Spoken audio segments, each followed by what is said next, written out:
I'm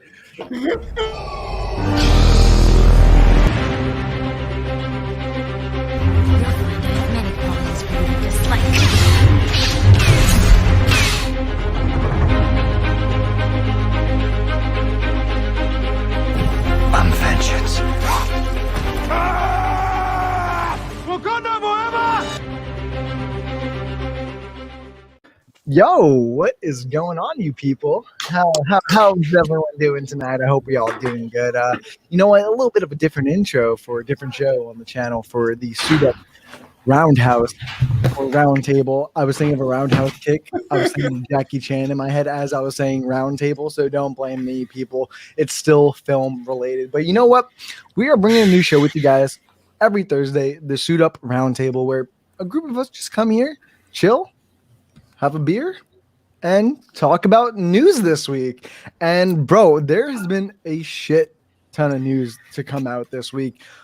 Let's go through some of the easier stuff. Let's go through HBO before we get to the major stuff that HBO is going through nowadays. But HBO, on their little press call the other day, announced that they were doing an ad version of HBO. I don't know if it's like calling anything different or it's just ad supported for $5 less. The HBO regular subscription's $15 a month. This one will be $10. The only two differences with that $5 difference is the advertisements you'll get on the platform, and you won't get the day one streaming rights on the new stuff they're coming out for, like In the Heights, Conjuring 3, Dune, if that's still even a thing at this point on HBO Max, and many more. I know this is a bit of a small thing, but I want to get some of your opinions on this. Do you guys think this is a good call on their end? Do you think this will probably attract more people? I'm burping. No, it's horrible. It's hideous. It's vomit inducing that they're using ads on HBO. I think they said that the HBO content won't have ads, but just the name HBO being used for ad supported service just seems weird, wrong, and bad. And I don't support this. They're trying to do anything to get more subscribers, but by doing that, they're tarnishing the HBO brand, which is people like HBO. You don't need to make it cheaper. People pay for HBO, so you don't make it cheaper. But when you make it HBO Max, it was a mistake. And it's the streaming service I use the most for both HBO stuff and non-HBO stuff. But it just I don't like that. HBO cannot win. At this point, they're trying so hard at this point. That's not even a thing. I like the idea of making it $5 less, but people are complaining that it's too expensive. That's $15 a month, and then you have other people that are complaining that there's going to be ads if there's a little bit less. That's why you're not going to please either side. I get that the $15, it's one of the more expensive streamers. I think it is the more expensive one. But if you're asking me honestly, as a film guru, TV shows aside, I think HBO Max has a great collection of films. They have Turner Classic Movies, which I like to go back to every once in a while if you want some of the old Hollywood films. And honestly, being in film and film school, college, it's really helpful because a lot of the films that professors will make you watch are on there, on top of their own HBO original movies, which some of them are pretty good. Like Bad Education is a really good one. I haven't seen it, but I've heard amazing things about that movie. And they have a really big category of films just in general, from action to horror to comedy. $15 a month to me is actually cheap. For what they have right now. That's what I'm saying. I think it's a good price for what they have. They have a whole bunch of movies, and then they have a whole bunch of new content of TV shows. That's $15 is. And the $15 goes for the stuff that they're releasing in theaters same day now too. So I think it adds more value. And I'm shocked that go deep. But if you have the $10 a month, you don't get the new movies. That's what I'm saying. Yeah, that's fair. If you want it cheaper, you're gonna have to sacrifice some things. Wait, but not on day one. You said not on day one or not at all? No, not at all. You won't be able to watch it on the platform at all until you upgrade. Yeah, I have a couple takes. My first thought is This is like HBO Max's like realization that they're not catching up with Disney Plus or Netflix anytime soon. Like this is like they're like, we got to figure something out here. Like anything on the horizon where this is like a start of a trend where we see these streaming services maybe go a little bit less, but the fact that theaters, people are going to be going back to theaters. Is that even potential down the line?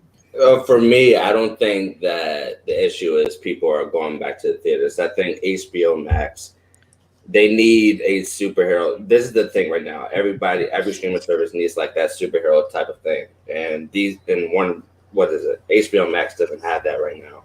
It does have Watchmen. That's over. And just overall, they have the properties and all of that. I'm just talking about live action series, not the movies. Like, I think overall, dude, just the numbers are really, really low for HBO Max. I think out of the 10 biggest streamers, it ranks number 9 with only 42 million. And bro, Apple TV Plus has more subscribers than them, which I find crazy because there's barely anything on there, but what they do have on there is really good stuff. Because I know Gabe, you really like Servant, right? Yeah, I love Servant. It's free if you have an Apple phone. So no, it's only free for a year. Yeah, but that still helps a lot. But it's not. They're not considered a subscriber, I think. Unless are they? Oh no, I don't know. I don't know. Maybe not. But if they are, then that really helps a lot. No, that's because I know what it is. They automatically already take the money from your account once that year is up. So once that year is coming up, that's when they start charging, and I think they consider that the membership. But I don't really know much about that until that year is up, though. Yeah. But do they even still do that anymore? Because I know they did it when the platform first launched, like 2 Novembers ago. I don't know. I don't really pay attention to Apple TV that much. Dude, Apple TV, it's great. It's great. It's really good. It's better than Hulu. I watched most of the shows. It doesn't say much though. They haven't started. Right, I'm not saying much. You're right. I'm not saying much, but the things that I've seen, like I love Tehran. I don't know if you guys have seen Tehran, but that's a great show. Jacob on right, I've heard great things about Defending Jacob. Ted Lasso, people love Ted Lasso. Yeah, I'm halfway through Ted Lasso right now. It's pretty funny. Most of the shows on Apple TV are really good. It's just that's what I'm saying. They don't have a big library, but for what they have, I think it's really good. Because like I tried watching Servant. Not my type of thing. It's like Gabe's type of thing. But dude, there's a big audience for that. Like on Twitter, whenever like a new thing comes out for like a new promo image, trailer, something regarding that show, it blows up on Twitter, I've always noticed. So it's got the fan base there. And the fact that it's like a few million ahead of HBO Max is still crazy to me. But does anyone have any more opinions on this before we get to the big HBO Max news? There's one.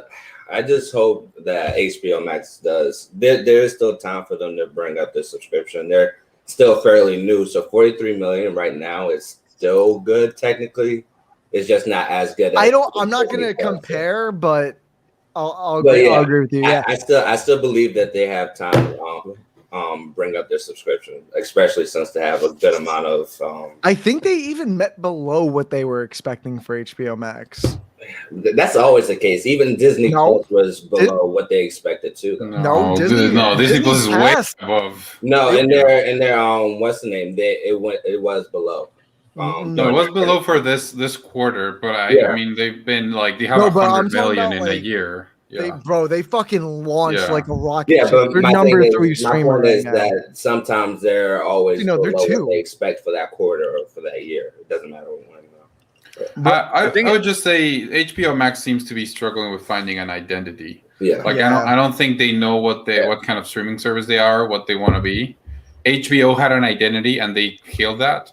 They've destroyed what HBO was, but they didn't put anything there, and they put an abnormal amount of pressure that did not need to be there by releasing the movies day and date. That they did not need that, and I don't think it's a wise decision.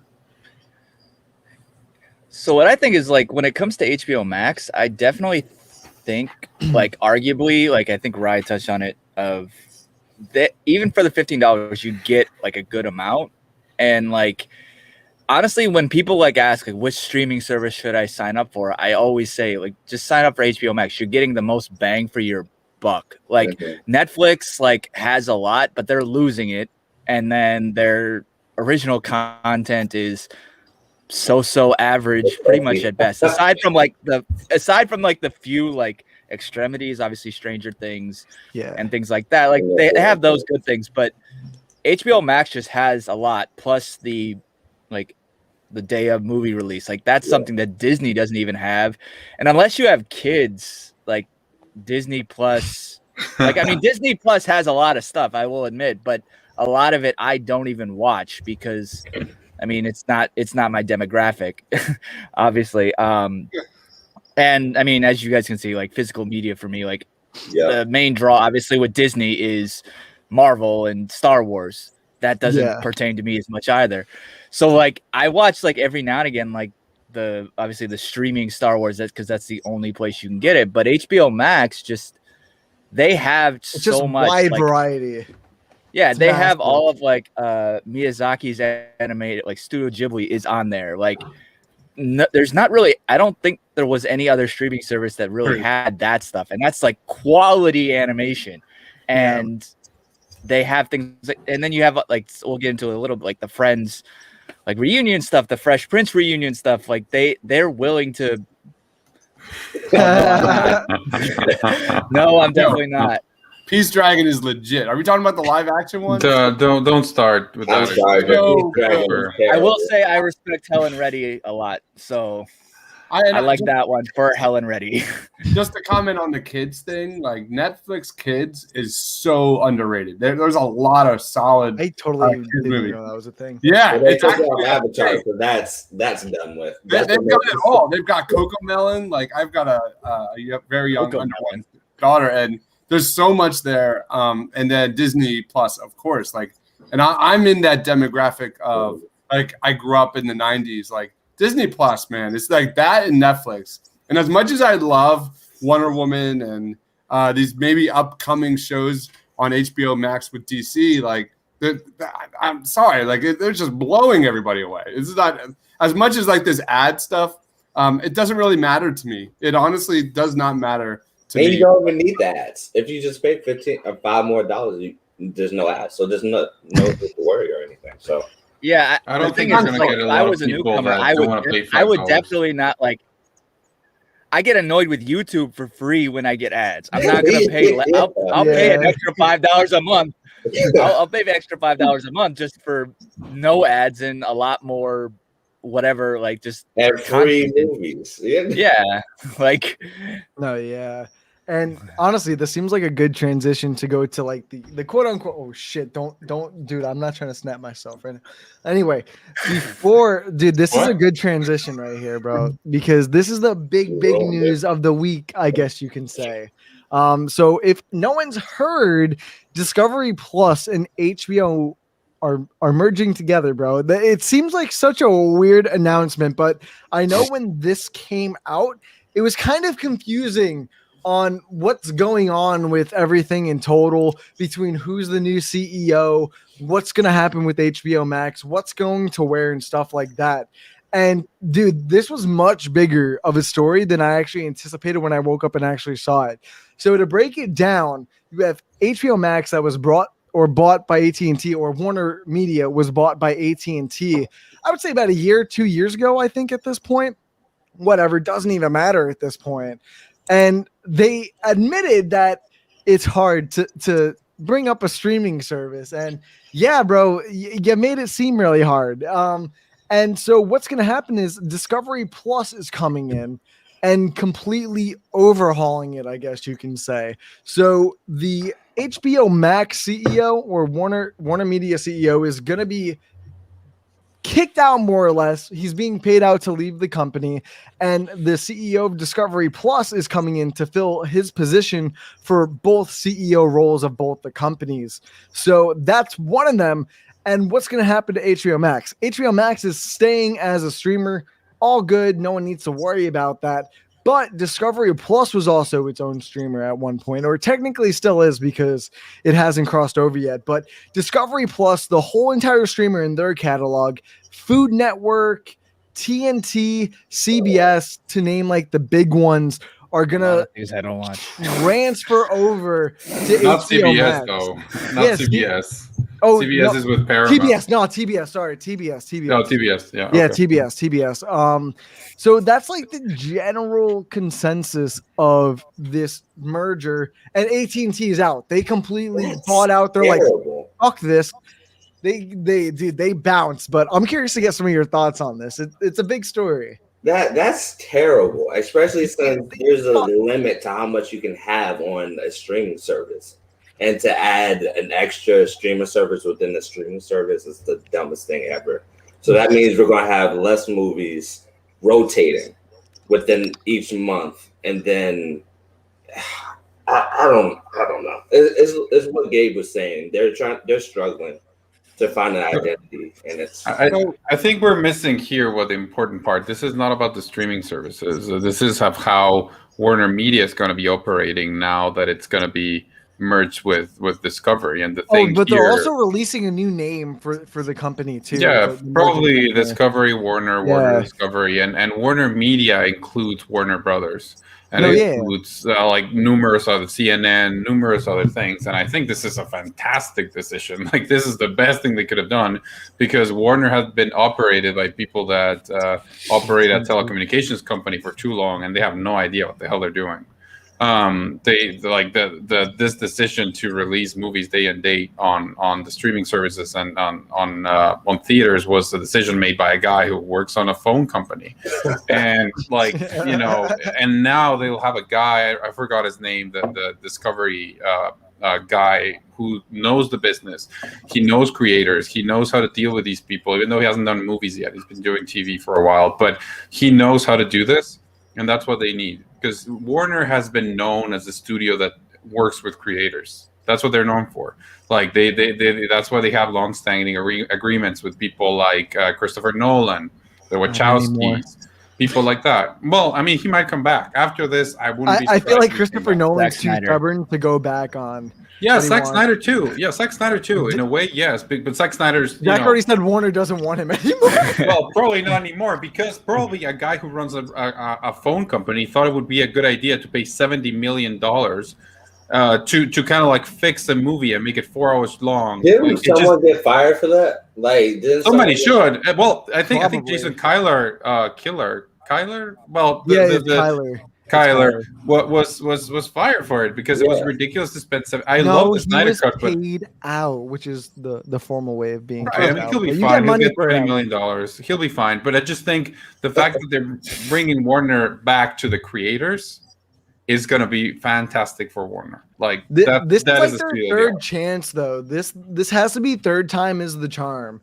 Because we had HBO Max, which was not HBO Max, but HBO in general, the home box office platform channel that we had on our, whatever you want to call it these days. It's not even cable because that shouldn't even exist at this point.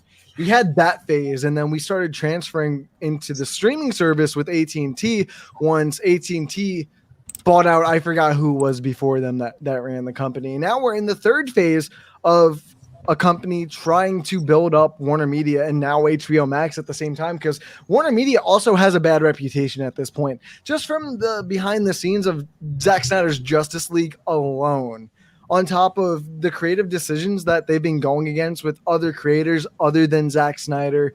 And once Zack kind of got out of that, I guess you can say, cycle of going back and forth with them, you can see he just started going on a tirade of what Warner wanted from him, what they didn't want from him. And it's easy to assume that they did this with more creators. So I agree, Gabe, from a standpoint of business, it's a good idea. And hopefully it could kind of go through a rebrand and build up their hype and trust within the community now. But I think when you're looking at what they offer from like streaming and content wise, me personally, I think it's lackluster, but I think overall the corporate side is a much bigger win. So I'm just curious to know what the name is. I really hope it's a cool name, but That's just me. I don't care about the name. I do. I want it to be content cool. is. That's all I care about. Well, for those who don't know, it used to be Time Warner because it was Time Magazine and Warner Brothers. That's right, Time Warner. Right, and also I don't know if in your city, but there's Time Warner Internet in many places that you can get. Not in my me anymore, dude. Those things are long gone. Well, I mean, they're used to. Now it's Spectrum, I think, but it's also part of the team of the now group. it's Spectrum. Yeah, Spectrum. Yeah. Yeah. Anyone got like any other opinions on this? Before we start moving on. I'm just looking at the latest like Warner Brothers movies, man. It's pretty insane. Like this is the thing I hate about Warner Brothers. They're good with everything else other than their superhero films. How is that even possible? I don't know about that. I mean, Birds of Prey, The Way Back, Scoob, Bill and Ted Face the Music, 2 of 4, Tenet, 2 of 5, Wonder Woman 84, 2 of 6, okay. Tom and Jerry, which did pretty well. Did pretty well. Yeah, did it really? People like that. Yeah, I actually enjoyed Those Who Wish Me Dead. I don't know if it got that good reviews. It was better than what I was expecting, at least. I wasn't expecting very much, so I don't know how much that's really saying, but it kind of rejuvenated my wanting of Angelina Jolie and can't wait for Eternals now. But like, what of those movies is like building a major franchise? Is there one? That's the thing. No? They don't need to build franchise. They're the studio that tries different things. That's what they are. And people make fun of like, oh, look how bad they messed up this movie. And it's like, yeah, because they tried something different. These guys released The Matrix. If I describe to you The Matrix in 3 sentences, you'd think it's the stupidest thing in the world. But Warner took it in and released it, and look how much people love The Matrix. You know, that's the kind of studio that they are. So they're gonna try. They're gonna aim high, and of course, when they make a mistake, they might make Jupiter Ascending, right? But they tried, right? Disney is not even trying. I don't know if you've seen the most recent Disney Plus commercials, but it's like, we just have what you know. What else do you need? It's like, well, I mean, I want other stuff, right? I mean but I think Disney is a completely different beast, though. At the same point, at the same time, I think Disney has such a wide variety of audience just from stuff that they don't even need to release, just from stuff they have released. And it just works for families in general, even if they're not releasing new things. And then they own Marvel and Star Wars.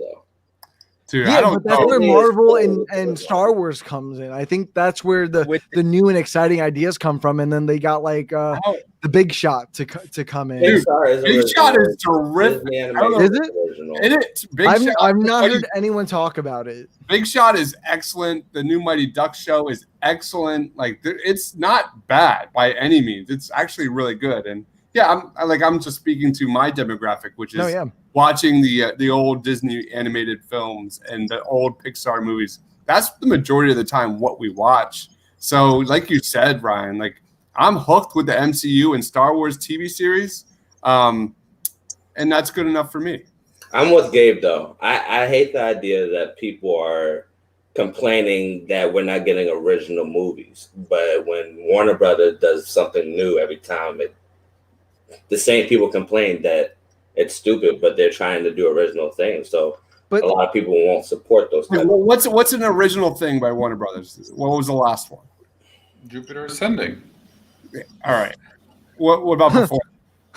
What about what? We'll get back to that. I'm gonna look up a couple movies. Yeah, go ahead. Look up like Warner Brothers movies. Well, they were the first one to do a big budgeted. Well, Tenet is original. Tenet is Warner Brothers. Oh, right? Tenet, exactly. Yeah, Tenet last year. Let's see. They I mean, fully original, because they did the first Harry Potter movie, which nobody would have imagined it would be this big. It was just a book series. That's not original, though. Right, yeah, that's what I mean. Like, if you want 100% original movies, you already said Matrix, which I guess technically is not original. Those Who Wish Me Dead was a book, right? Huh? No, it's Taylor Sheridan. No, it's original. Okay, so it is original. Yeah, so you got. That was actually really good. I enjoyed it. Making Jameson? Joker a solo without Batman felt original, even though it did copy a lot from Martin Scorsese. I will say that. But Wait, what did? Say that again. Joker. Joker. I mean, Joker. I don't like it, but it was a big gamble. They tried something completely different. And I don't think it was a gamble at all, Gabe. That's a little bit. What? It was not a gamble whatsoever. It was a R-rated. Bro, that what? was the most R-rated. That was the biggest trend at the time. No, it was a trend because Batman wasn't in it. A lot of people were complaining. But they also put only 60 What movie million is like to Joker? What movie Deadpool. ever is like Joker? Hello, Deadpool. No, Deadpool is a comedy. Deadpool is it was the an opposite of the R-rated. Joker. Yes, exactly, AJ, exactly. No, stop. It was an R-rated superhero film that started to gain a lot of traction. That was like that was the really true takeaway from Deadpool. And Logan, it started to build this snowball that you can actually have money-making superhero movies that are rated R. That's I can give you Logan. You're right, but none of like Joker doesn't have a single action sequence. It doesn't need. But I feel like we're way past that at this point. I feel like just people and film are just smarter towards it, if that makes sense. We don't need to just have something playing on and just see boom, your shot, boom, your shot. You know what I mean anymore? I feel like with Joker, they had an interesting idea, but they didn't want to risk it. And that's why they gave it such a minimal budget. The movie only cost $60 million. I mean, that's nothing for Warner Brothers at that time. That's fucking pocket change for them. I mean, look at it. They dropped 500 plus for Justice League by itself. I mean, that was ridiculous. Most of the low budget films are original within Warner Brothers. That's why they're low budget. Exactly. Well, that's normal though. That is normal. Well, like, okay, name a few of the most recent ones, AJ. I can't. Prisoners. Prisoners was original. Prisoners is great. Prisoners. That was 2014, right? I love Prisoners. Such a good think film. so. Somewhere, yeah, it's a great movie. But that's original. I know that. AJ, what in the past 3 years, if you have it up? Why don't you look at the slate of what's coming? Like you can see what's coming, and am I doing what's coming or am I doing previous? Right. Do what's coming. Do what's coming. Just do what's coming. It's easier to look up. All right. I don't know. This DC Super Pets movie looks really good, guys. Don't get started with that. Look, I can tell you the ones that are going to be premiering on HBO Max at the same time. In the Heights, I'm pretty sure that's not original though. That's not original. That's not original though. I don't know anything about it. I thought it was an original. It was a musical. I thought it was an original musical. Yeah. We got Man to join Fury. Fury. But is it really considered an original movie if it was a musical that was already original? That I wouldn't say it's an original movie. That's just me though. See that's where it gets tricky though. Do not think that that's gonna be good. Which one? Well, I didn't know this movie was going to come out. Reminiscence with Hugh Jackman and Rebecca Ferguson. Did you know about this? You guys also have to think about Warner Brothers and how they handle DC alone. I know we keep mentioning DC and Warner Brothers, but there's so many false promises on their end that no one has confidence in what will and won't come out from them. I feel. Well, that's mostly superhero stuff. That's I agree, but as a total, I think Warner Media. I blame Warner Media in general. But AJ just. Oh wait, God, they're coming out with the Cat in the Hat movie. They're coming out with another Cat in the Hat movie. Bro, I was thinking about the Mike Myers one all day, every day, baby. But while AJ is looking up that, we do have one more HBO Max project that is coming out soon. I think it what AJ's fucking dying over there. No, I was just remembering the trailer for Suicide Squad. The best trailer. Is that what you're talking about? No. Me? I'm just singing the Friends too because I thought. I got you, Gabe. I was waiting to see if you would just keep doing it. Honestly, So the Friends reunion is such a weird thing. It's coming out May 27th. I think that's like next Thursday, a week from today at this point. Yeah, today's May 20th. So yeah, next Thursday or Friday it's coming out, whichever one. But man, I am massively disappointed with this. Like now I'm not like the biggest Friends fan. Like I think Friends is good at best. I think it's a bit overrated, but Man, I think they really scooched the pooch on this one, man. They had so much potential to like do something good with this. And not only did it turn into just like the cast roundtable kind of thing and talking, but dude, the amount of guests they got for that might as well have just been an episode of SNL at that point, featuring the cast of Friends. I mean, it's the same thing they did with Fresh Prince. Yeah. Yeah, but Fresh Prince is also different too. They didn't go into and do a script read. And Friends is also doing half a script read. They only said parts of a script for whatever reason. Like they're not even doing a full script from what it seems like. And I think with Fresh Prince is a lot of people wanted to know the kind of drama that went on behind the scenes. If you guys know, you guys know. And that was one of my things going in. I wanted to know more about the drama. Spill the fucking tea all over the place is all I gotta say. And I don't know. I feel like the Friends thing doesn't really have anything other than nostalgia going for it. I mean, it's gonna be cool to see them all, sure, but I feel like everyone has differing opinions here. So you're saying it should be on Disney Plus because it only has nostalgia and that's it? Amanda says I'm ready to cry with that reunion. But yeah, I cried like a baby during the Fresh Prince reunion. I'm not a big fan of Friends at all. When they had the Uncle Phil remembering segment, and then Aunt Viv came back crying like a baby. Absolutely, that show holds a special piece to my heart. But not like Friends though. Friends was like definitely later. I grew up watching Fresh Prince, but Friends was like a much later kind of series I got into. But I definitely think that like the weirdest thing about Friends is that you have characters that are so relatable, but it's also a show that you can like watch when you're happy, when you're sad, when you're like depressed. You're always gonna laugh, and it's so like escapism to the finest. Like you have all these friends like living in New York in this like ridiculous apartment. Like it is like just completely unrealistic. It's so unrealistic, but it's in the village. It's so enjoyable. Bro, it's like the perfect New York City rent life. control. That's exactly what I'd say. Bro, living in New York City, Friends is the perfect New York City life. That's exactly what the show is based on. I firmly believe it. It's funny because of the cast, honestly. Like you literally like watch it one time and you like immediately feel like, and you're in for the ride. Like you build this attachment with these characters and you're in for the ride. And that's the main thing. Like I'm not lying. I work in school districts. I work with kids. There are kids that walk around in schools wearing Friends shirts. How long ago did the show come out? It is unbelievable the staying power the show has had over the last, several years. So I think it came out in 94. I'm really excited for Friends. I don't think I'm going to be emotionally attached like I was with Fresh Prince, but I'm all in. Bro, and I think it's crazy that they revealed that even Rachel, Jennifer Aniston, thinks that they were on a break, and they revealed that in the trailer. Like, bro, that could have been a whole world-ending thing for people just in the show to drop on them. But I don't know. I feel like this is a bit of a weird thing. Sorry, go for it. My bad, man. Yeah. I mean, like, I like Friends. I think it's a good show, though I haven't watched it in years. But, like, the one thing that, like, going with the, like, Fresh Prince point, the uncle, like, James Avery stuff, like, that, like, that's an emotional attachment just because he just died, like, recently.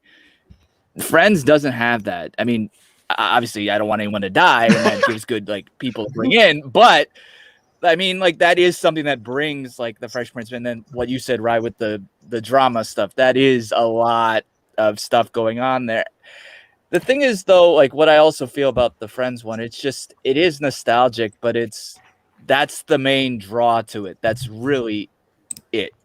I'm going to watch it because I also watched it when I was younger, but I don't think I'm going to get as emotional, but I don't know if there's going to be any emotional things to attach to because, again, like I said, with James Avery passing, that is just straight up emotion with how much, like, he was pretty much one of the best, like, TV dads out there.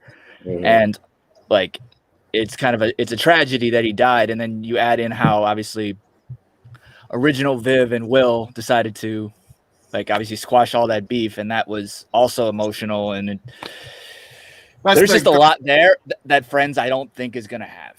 The most memorable parts of Friends were hilarious. Like they're absolutely stone cold, drop down, hilarious.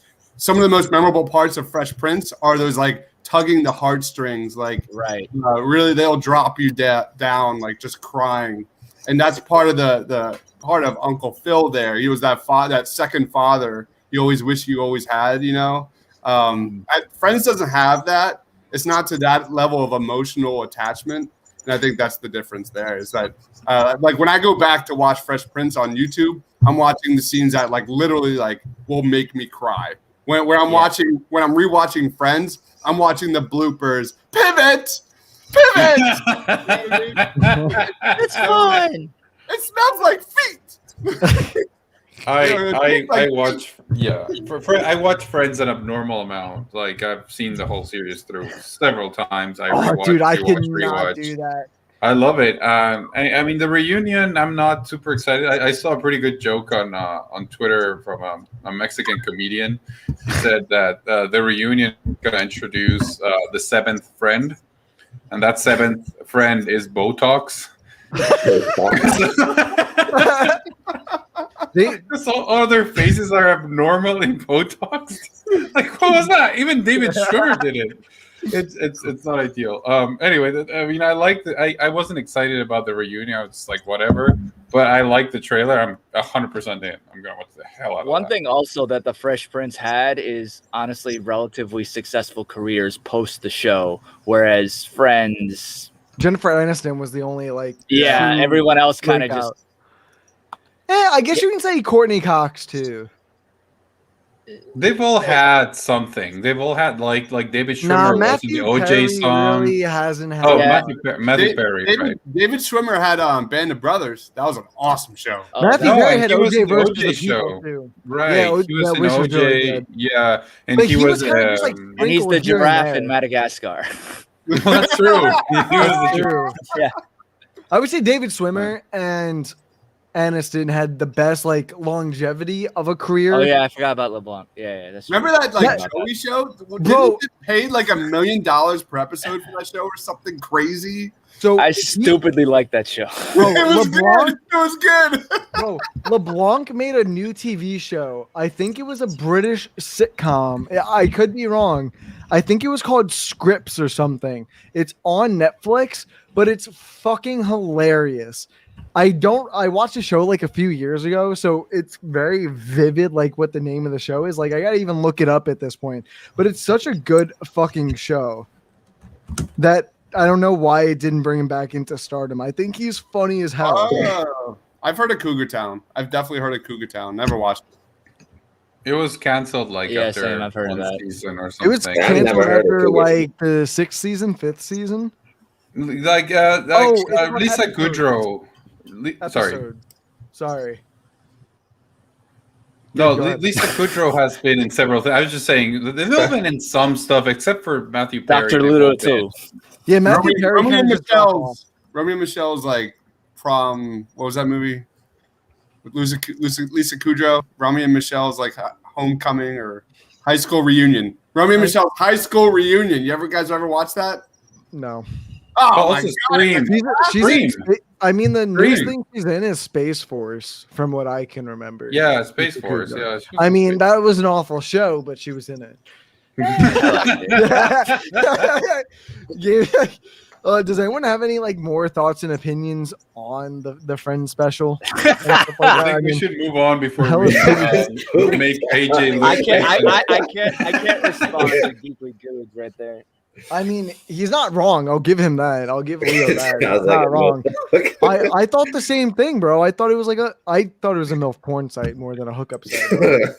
That's more or less the same thing. But guys, let's take a break from HBO Max for the next week, because HBO Max is in the news way too much this week. We got some exciting news for a movie that honestly I thought got canceled once Joss Whedon got canned from this project a few years ago. But Batgirl from oh wait, my God! I just said HBO still connect to Warner Brothers, Warner Media. Warner Media still connected to that. Bro, holy shit, bro! It's still going to HBO Max. But you know what, guys? It doesn't matter. Batgirl is coming. I thought it was canceled whatsoever, but we've got 2 directors coming in for this, and they're the directors from Bad Boys for Life. Sorry if I mispronounce these names. Adil El Arbi and Bilal Falah are the directors from Bad Boys for Life, and they are hopping on to the DC bandwagon and directing or co-directing the new Batgirl project that got canned for a few years after all this stuff with Joss Whedon started coming out and he dropped out of the project. Honestly, I've said this a few times already, but I was shocked with this announcement because I thought the project was dead at this point. I thought they didn't want to go back to it. I thought it was just gone in the motherfucking wind. But honestly, I got some hope for this project. I really liked Bad Boys for Life. I think most of us liked it. And you know what? I think it was the #1 domestic film of 2020, boy. I mean, that's not really saying anything. But that's not really saying anything. But thinking that Bad Boys 3 became the second biggest domestic box opening last year, it just blows my mind. But dude, I thought it was a great film, and I can't wait to see what they bring to Batgirl and this character. Bring on the opinions, guys. I think that those are 2 great directors for me. But the thing that I'm most worried about for most people is the writer.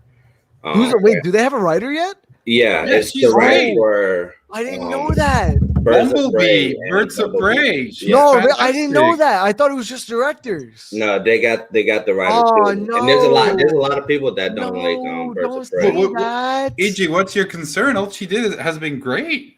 No, it's not a concern for me. It's a concern for everybody else because a lot of people didn't like Birds of Prey, writing wise, and then there was a couple of people that didn't really care for Bumblebee either. I thought they were fine. Crazy people. I love both of them. To be honest, I love both of them. I like both of them, but I don't love both of them. I find them perfectly good, like popcorn flicks.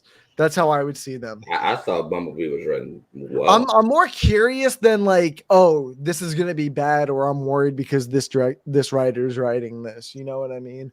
I'm more curious than anything because she's written 2 different things: a Transformers movie and a relatively, we'll just call it a Harley Quinn film, because I don't know where the Birds of Prey played in that film, but it was definitely somewhere in there, I guess, because they titled it Birds of Prey. See, I love the writing in Birds of Prey, other than how they wrote Cass. Yeah, I just didn't really care for that, so I'm hoping that she writes Batgirl as well as she wrote Harley Quinn. And I actually did like Huntress and I like Huntress for the amount of 2 minutes. Black Canary, yeah. She was great for those 2 seconds though. No, yeah, I agreed. I liked Mary Elizabeth Winstead as Huntress in that film. But yeah, I'm more curious than anything. But anyone got some more thoughts and opinions on this? I'm super she's excited. also, I think, she's also writing the Flash, I think, later. No. Yeah, so like, man, I already so she's pretty much just like DC. Go-to person. I mean, that's the only hope I have for the Flash, though.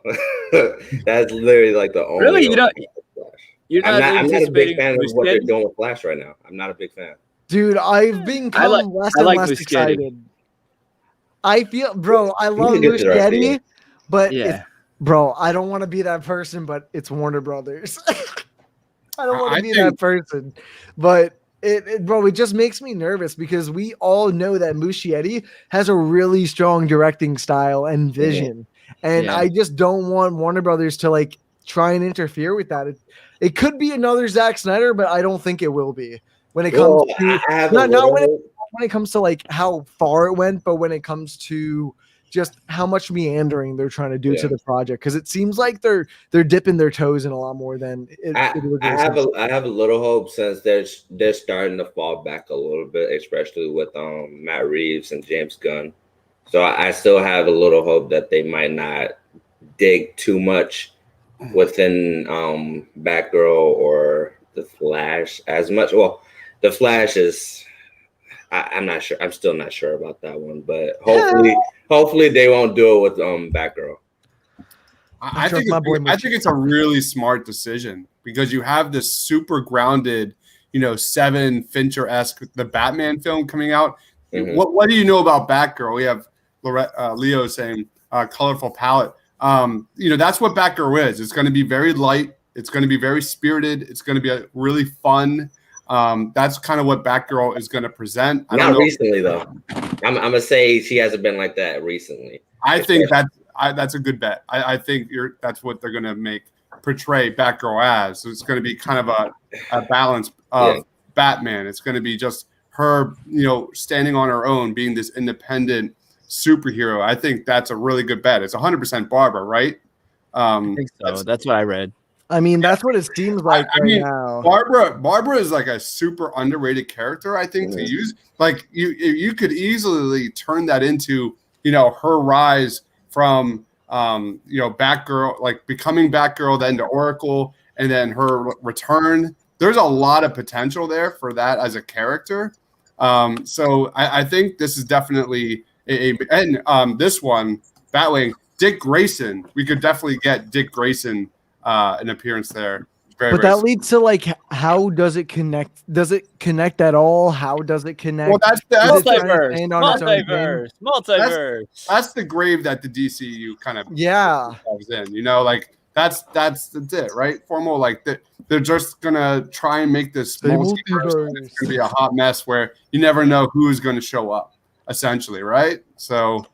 I don't like that. I'm hoping this is more of a standalone. Like, let's actually get a good movie and make it effective and build a character rather than having all these things connected. I'm not do you guys start from the ground up, not keep making the same mistakes over and over and over again. Do you guys think though that Batgirl can work as its own film that doesn't involve Batman whatsoever? Yeah, if the Joker can. No. Listen. Like this Batgirl has never been established before. Like Deep said, solo film. She's never been in another film. Not connected to any other film. Not connected to any Batman whatsoever. I want AJ's opinion more than anything, since you read comic books the most. I'm more curious than anything too. Do you think, without any connections to anything, without really referencing too many things, do you think Batgirl can work on her own?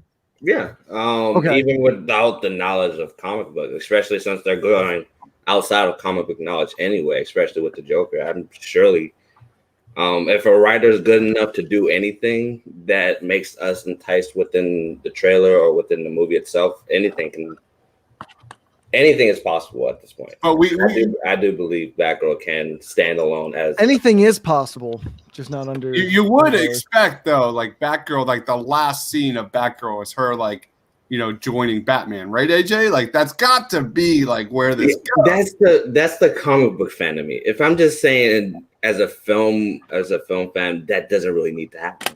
She can stay on her own by herself. It's not really a big deal to have Batman. Wouldn't it technically be post her interactions with Batman? She doesn't have, I guess, because she doesn't really. That's my point. He connects to Batman in so many different ways. I'm more curious than anything. I'm not gonna go stomping their grave over this. I'm curious. I'm not gonna complain until I see the movie. Yeah, exactly. I'm curious until I'm proven wrong or proven right at that point. But this is the most exciting news that I want to say came out this week, boys.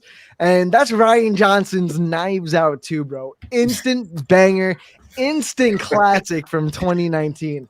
Top 5 films of that year for me. Man, I loved that film that Rian Johnson had brought us. And recently, a few weeks ago, Rian Johnson had confirmed he has a 2-picture deal for Knives Out 2 and 3 on Netflix that cost them 300 million fucking buckaroos, which blows my mind. But after that came out, the question was, who do we cast in the sequel? But you know what? Who we cast? We cast my boy Dave Bautista, Janelle Monáe, Leslie Odom Jr., Catherine Hahn, and the unfortunate Kate Hudson. And Edward Norton. And Ed Norton too. And Ed Norton. Yeah, I knew I was forgetting someone. And Ed Norton, bro. This, looking back at the first film, they had such a unique and diverse cast with Chris Evans coming off his fame as Captain America. Jamie Lee Curtis, one of the most infamous scream queens in the world. We have the kid who played Jacob in defending Jacob, and I forgot his character in the It movies. We have that kid. We have the girl who played Hannah Baker in 13 Reasons Why. We have so many different new and old faces that everyone knows within the Hollywood community in that film. So where did people think we were going to go with this? And honestly, other than Kate Hudson and possibly Janelle Monáe, I think this cast is looking really good. What? Yeah, Janelle I know. Monáe. Where's the hate towards Janelle Monáe? What? Yeah, what? Bro, yeah, I'm not the biggest fan of her. Antebellum Antebellum really put me in a sour mood when it comes to her. Ooh. And That's that's something not right there. That's a hot take. I know. Did you watch Hidden Figures or Moonlight? Moonlight, yes, I liked Moonlight. I honestly forgot she was in But it. she wasn't in Moonlight, was Yeah, she? she played the girlfriend. She She was the girlfriend. She was the sister of or was it girlfriend? No, the girlfriend of Whose girlfriend? Mahershala Ali's character. Mahershala Ali's character, yeah. But she was only in it for the very beginning. Yeah, she wasn't in it for that much. I didn't even And remember. I didn't she see was in him. a little bit in the middle as well. She was throughout his I think it was beginning and middle life, yeah. Was she? I want to rewatch Moonlight again anyway. I gotta go back to that. I've seen it since a theater. Yeah. Jesus, man. If you haven't watched Hidden Figures, that's something. I haven't seen Hidden Figures. How do you not see Hidden Figures? Easy by not watching it. But dude, has anyone seen Antebellum? I'm sorry. No. I can't be the only person who's seen Antebellum. I'm watching it this weekend. I tried to watch it. Tried. I'm not saying I'm not trying to say that that's a good movie, but that does not represent her best acting ability. That's all I'm saying. Very convincing. John Wick, Parabellum. I've seen. She wasn't in that. No, I know. I'm just Antebellum, Parabellum. But what do you guys, other than Janelle Monáe, what do you guys think about the rest of the cast? I think the biggest shock was kind of Dave Bautista for me, because he's the big name now. He's coming everywhere now. So it's not really he's gonna be in everything. He's really he's like the Rock.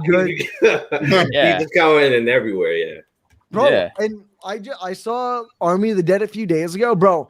He's such a great fucking actor and such a versatile actor that I truly believe the man can do anything from dramas to comedies. My man can do it all. And honestly, the way him and Ryan Johnson are probably gonna create fucking magic is gonna be great, gorgeous. And honestly, I'm gonna call it now. I think he's the lead role. I don't know if that's really saying anything in a Knives Out movie, but I definitely think he'll be one of the more prominent characters. One of the more prominent characters, I'll say, because lead roles don't seem to really. Yeah, isn't Daniel Craig supposed to be kind of like the? Yeah, he's the lead, I guess you could say. I would say Dave Bautista is going to be the more prominent non-lead, the person we see the most. I'm calling now. Edward Norton is the person that kills. That's way too obvious. If anyone, I'm calling Edward Norton.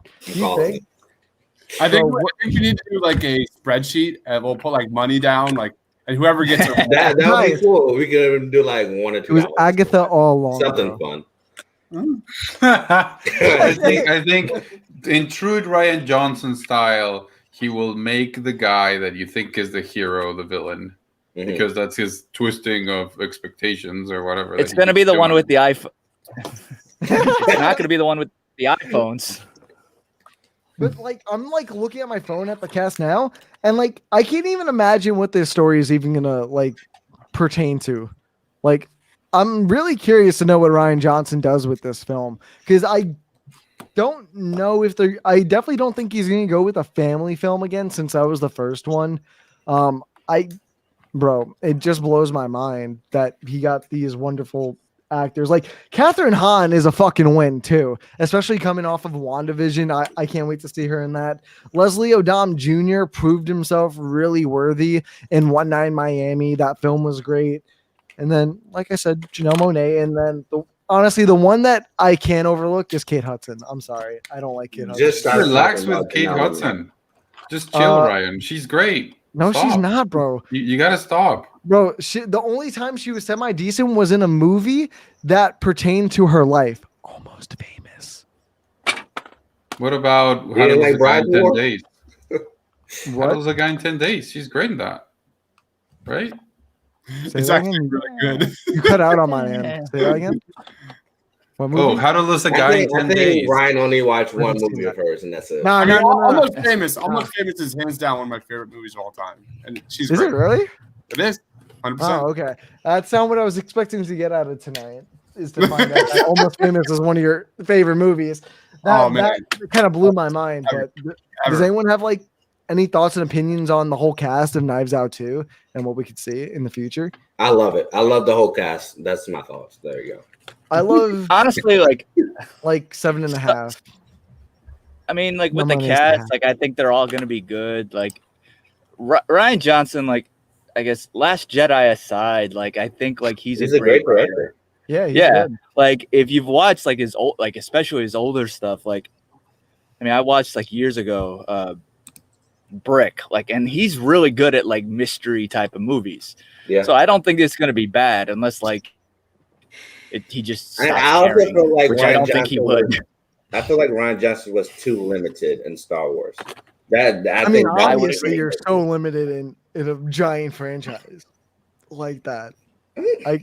Yeah, bro, you can't say that he's not limited when he was pretty almost limited in that film, and you just said it. Okay, let's Wait, not what? get into the last. Yeah, Jedi we're not discussion. getting into I the beg you. Last I beg Jedi. you. That, Please yeah, beg not you. getting into the Last that's Jedi an entire. here.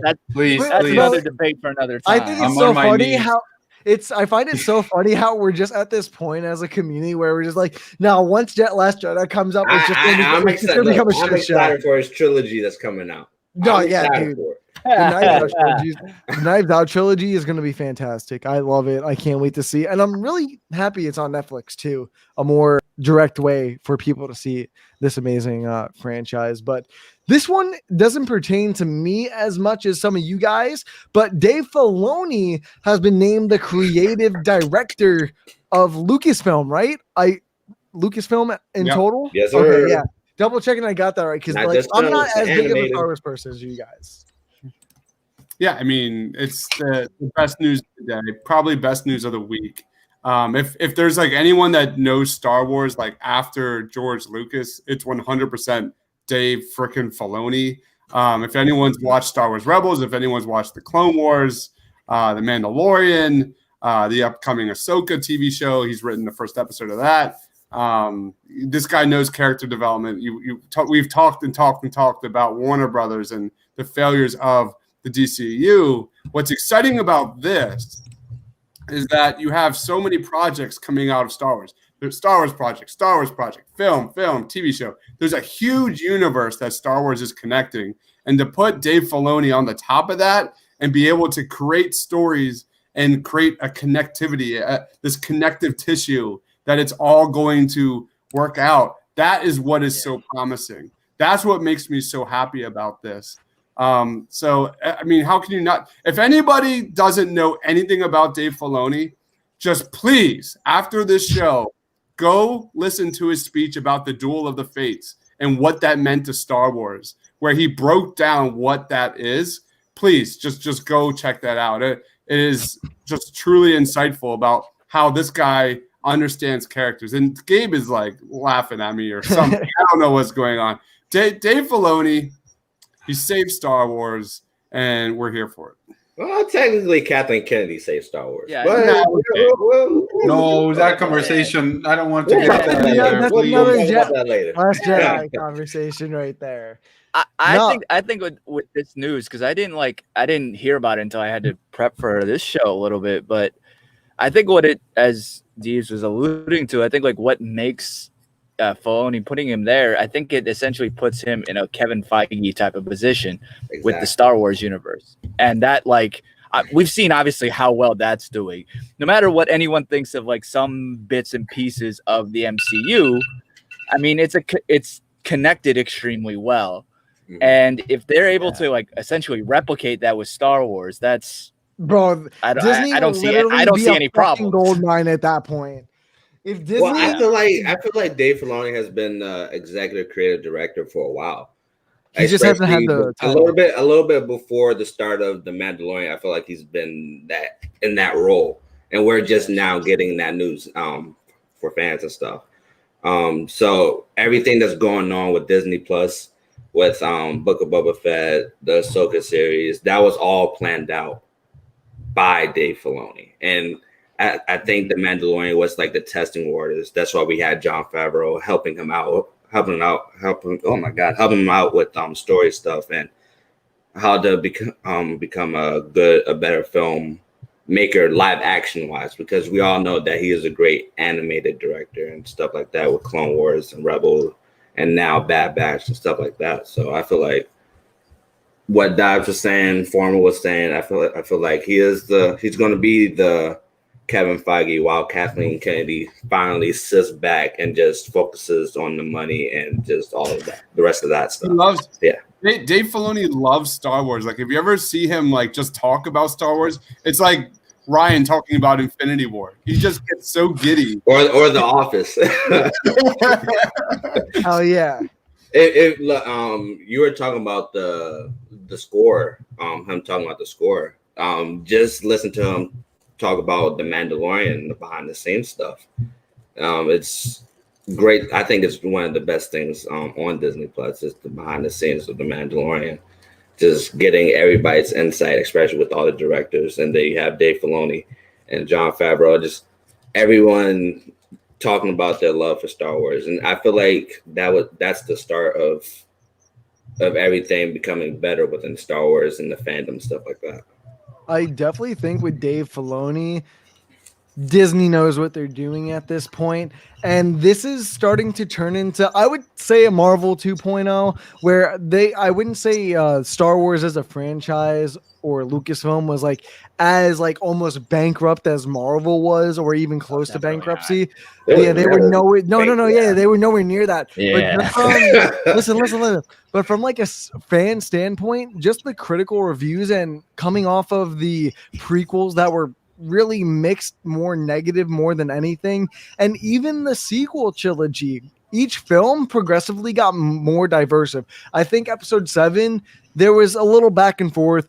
Last Jedi was an absolute divide, and then everyone just hated Rise of the Skywalker. So each film progressively went down.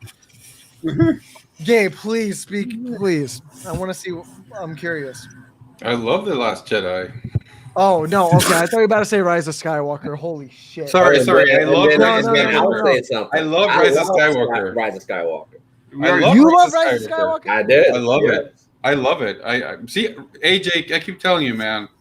Like to be fair, Dave Filoni is a Star Wars fan, and when I think about like giving the fans what they want, that's what Kevin Feige has been so good at. Like, he's been so good at giving Marvel fans fan service, and you know what that leads to, and that is a Darth Revan trilogy. And I'm just like praying that Dave Filoni leads us down this path eventually. It's going to happen. It's going to happen.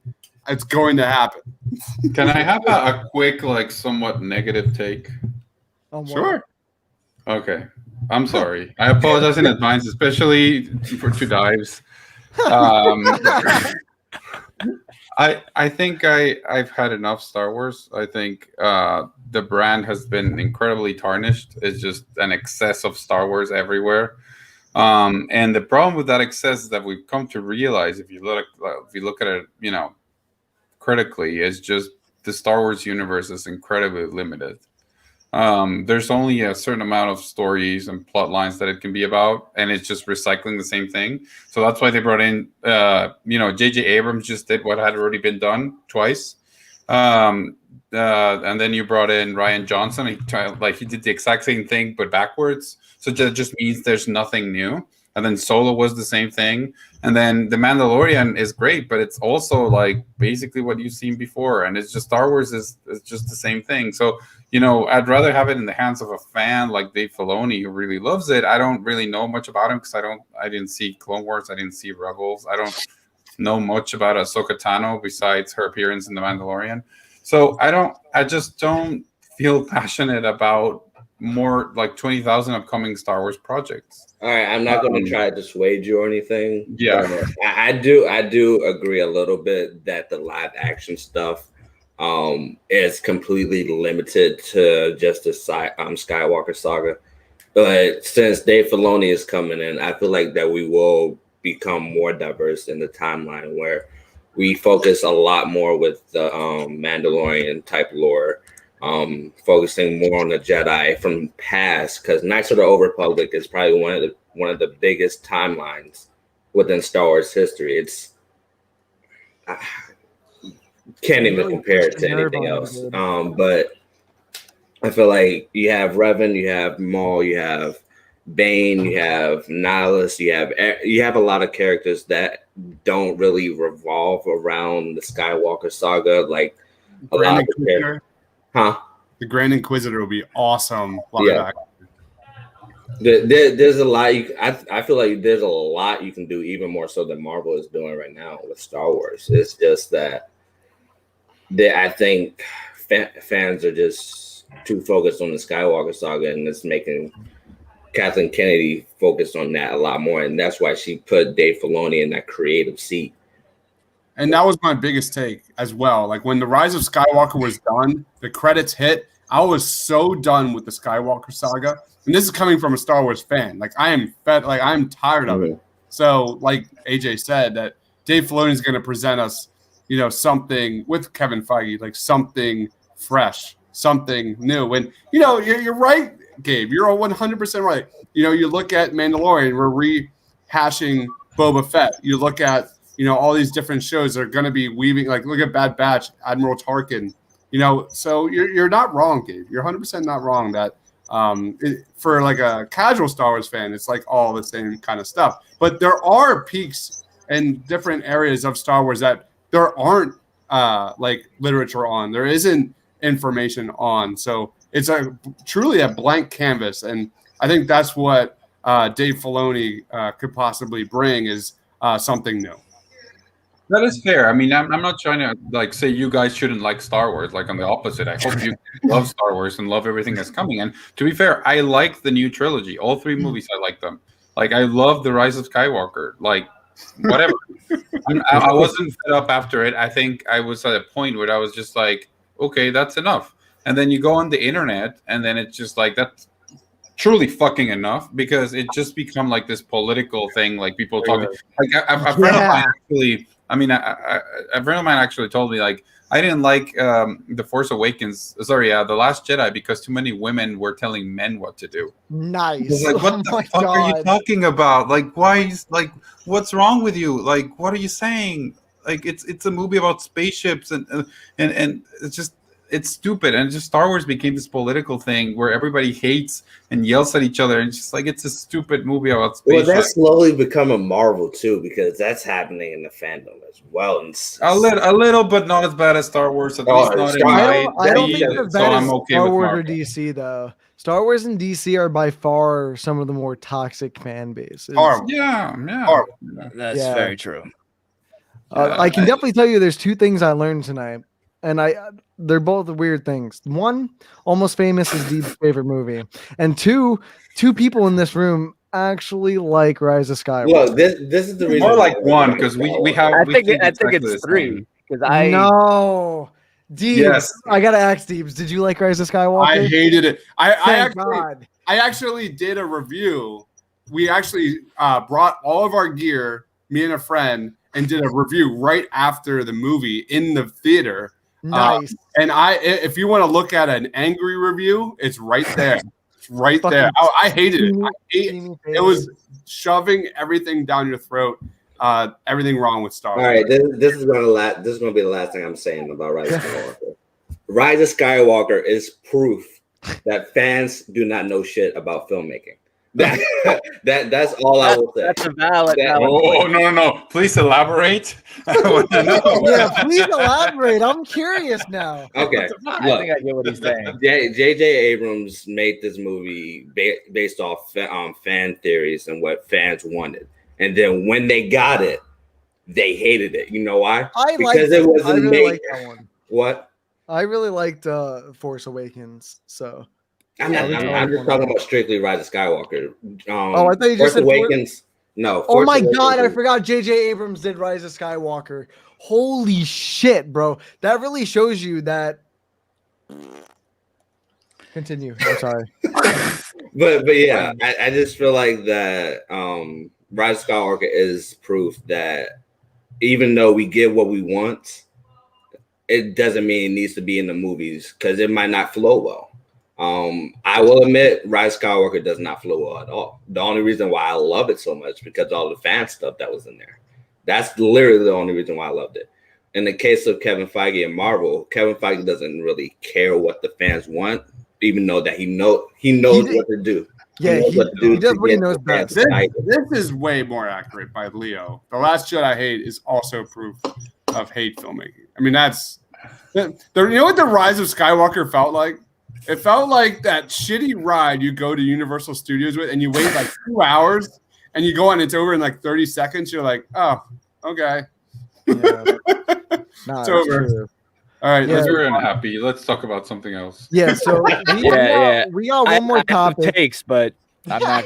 We can leave that for another time. The thing is that the topic, Dave, and I was a part of it. Dave, well, just say, shut up. You're gonna make us start fighting. I already know you will. No, I'm just gonna say no. Relax. I'm just gonna say that I was a part of it. I started talking about Star Wars quality, and then the problem is that when I start hearing more and more, just my brain gets tired, and I'm like, ugh. Like I used to watch the movies quite often. I haven't seen a Star Wars movie, in a year, and that I never used to do that. I used to rewatch. And right now I'm just like, Gabe hates Star Wars. Facts. Film theories always makes things worse. I don't, but I'm very close to just being like, enough. Just I don't need more Star. Like I don't like. That's why the Bad Batch. Anyway, sorry. Moving on.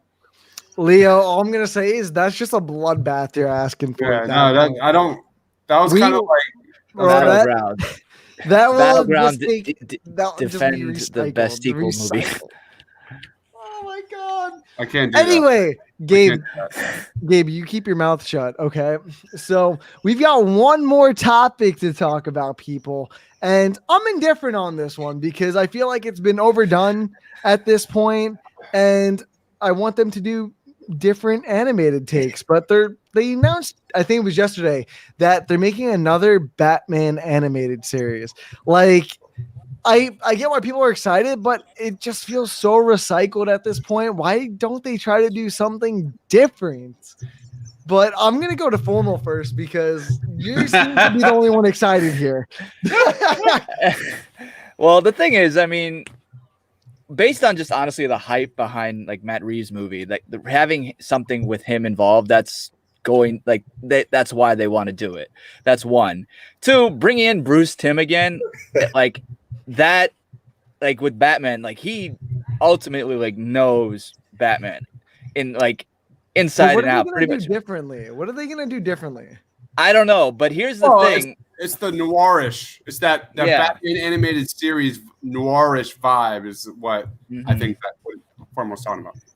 Yeah, that type of like style that like obviously the animated series did well, but it's like a lot of people in general, like especially people that didn't grow up in the 90s, like haven't like watched honestly that show from front to back. It's a great effing show.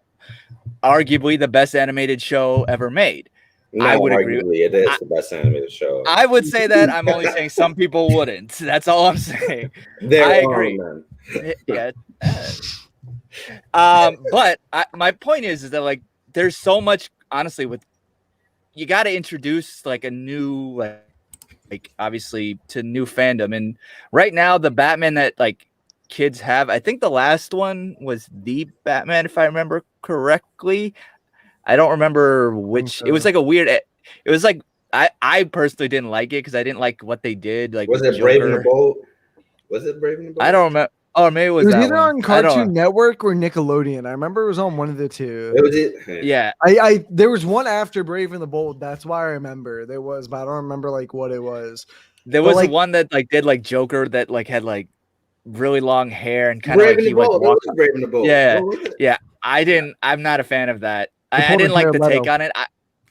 So it's just yeah. So I personally, like Deep said, like I like the noir aspect of it. So because that's the detective aspect of Batman that isn't shown really in any live action movie, pretty much. You stole my words. Until the Batman. Right. Well, that's what it is.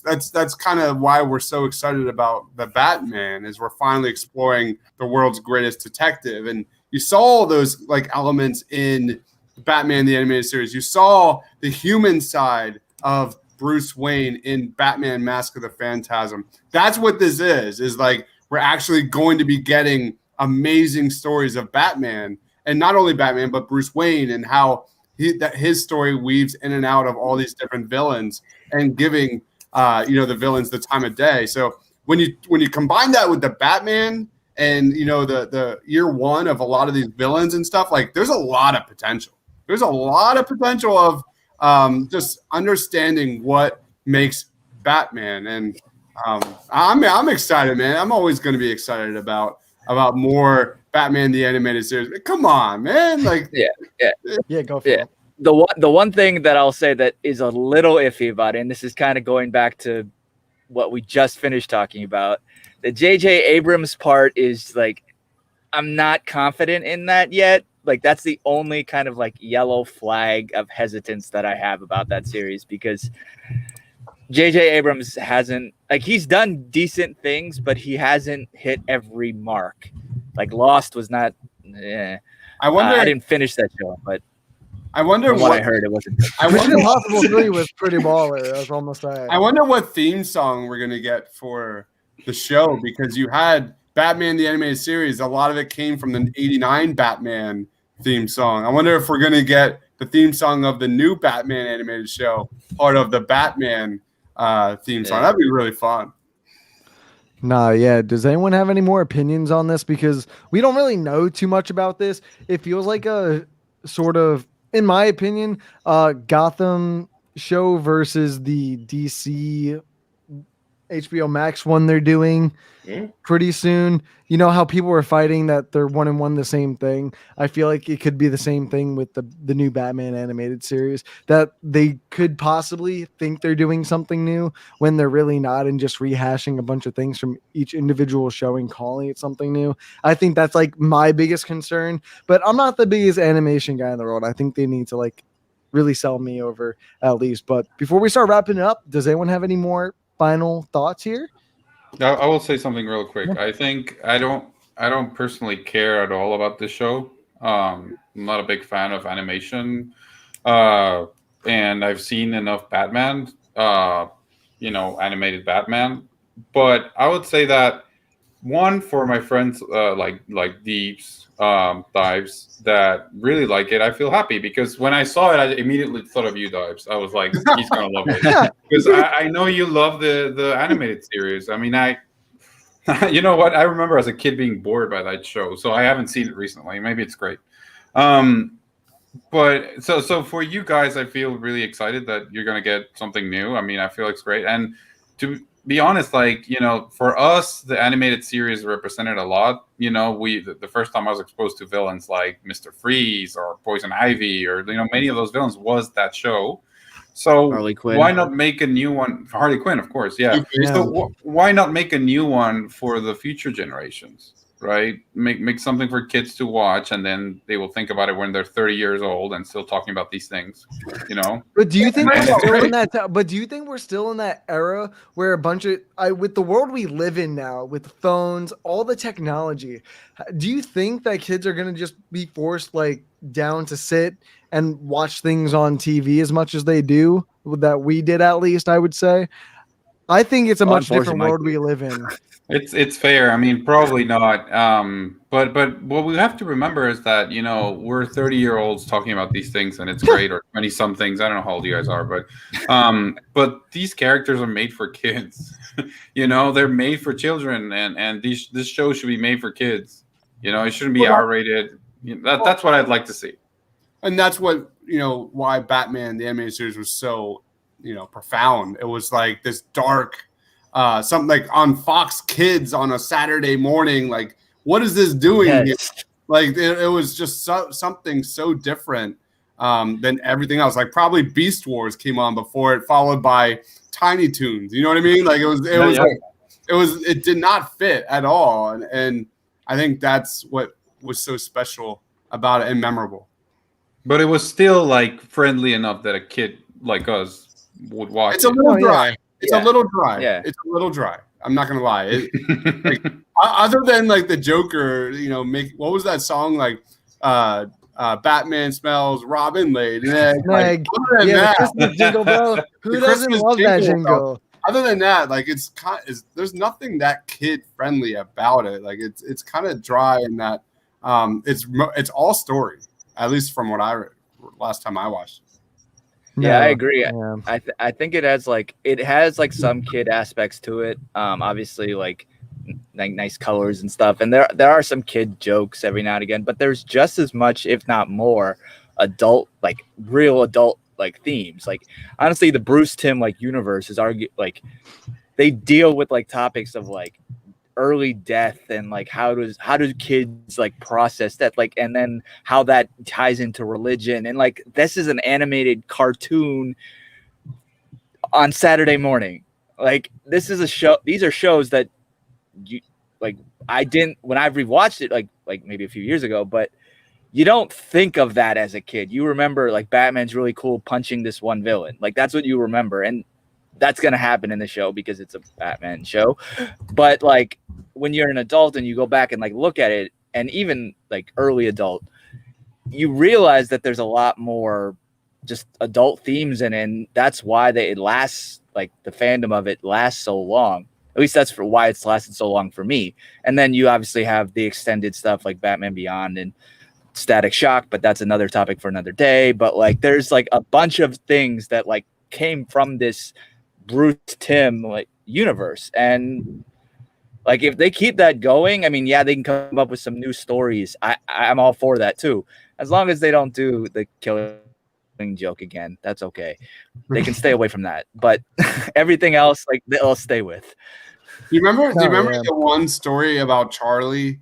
There was one episode with Charlie. AJ, you remember this one where there's like an accountant where Charlie's driving and he like gives Joker the bird, and Joker pulls off the side of the road and like gives him like a card saying like, you owe me a favor, like I'm gonna kill you, but instead you owe me a favor down the line. Like then it like fast forwards time, and then like it pretty much ends with Charlie like going batshit crazy and making Joker scared. Like there's nothing kid friendly about that story. You know what I mean? Like it's like it's so interesting. I loved it.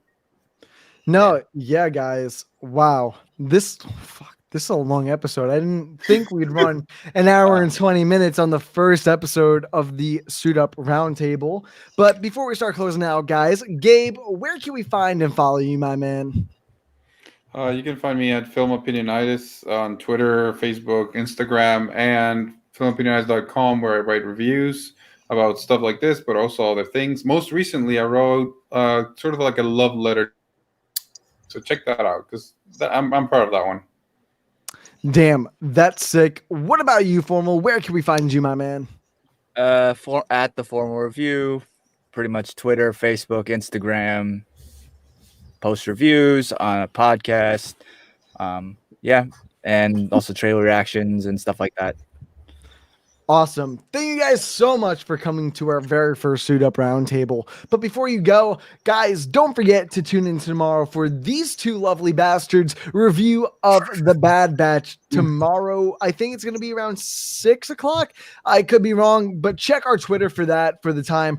And then soon after, me, AJ, and Loretto are coming back with Dawn of the Dead, Zack Snyder's version, versus Dawn of the Dead, George A. Romero's version, tomorrow night at 7 p.m. Eastern Standard Time. And yeah, guys, we'll see you then. Peace!